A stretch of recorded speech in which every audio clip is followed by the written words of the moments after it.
chwe koth no chwe mang'eny ma po nono jopiny noyudo midhiero mathoth. Un kaka bad migawo makoro chal mar kor lwasi, unyalo be po nono usekoro bung'eyo ni po nono El Nino biro bang' thuolo maromo kamae, bang' thuolo maromo kama, kose koro tek kalure kod climate change ma tinde nitiere. Kose nyalo wacho ni kaka notimore higa mar 2099, timore higa mar 2006, ero higa ni mar 2023, bende wadhi bedo gi El Nino, higa machielo nyalo bedo mane?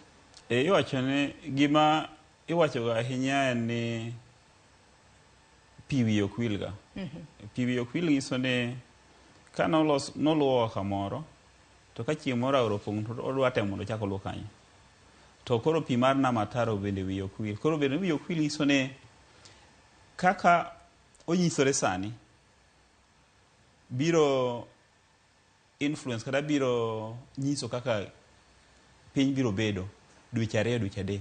E gini yudo ka koro ahinya mar kor lwasi tiyo gi chal mar ataro mar nam.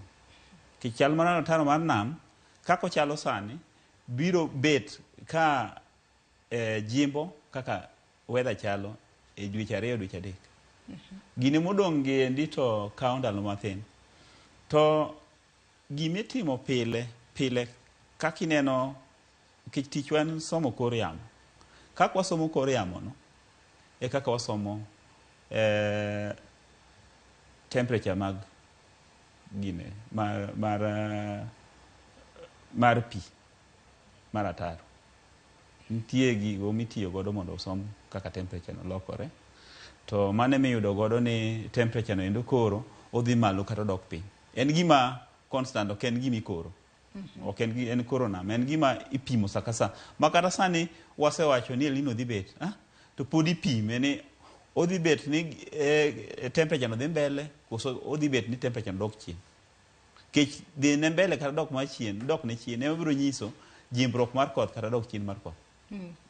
Nyaka sani wacho ni obedo wacho ni wageno mar yudo kodh El Nino inya nyako chakore dwe mar 10 nyaka dwe mar 12. Ang'o momiyo mana dweche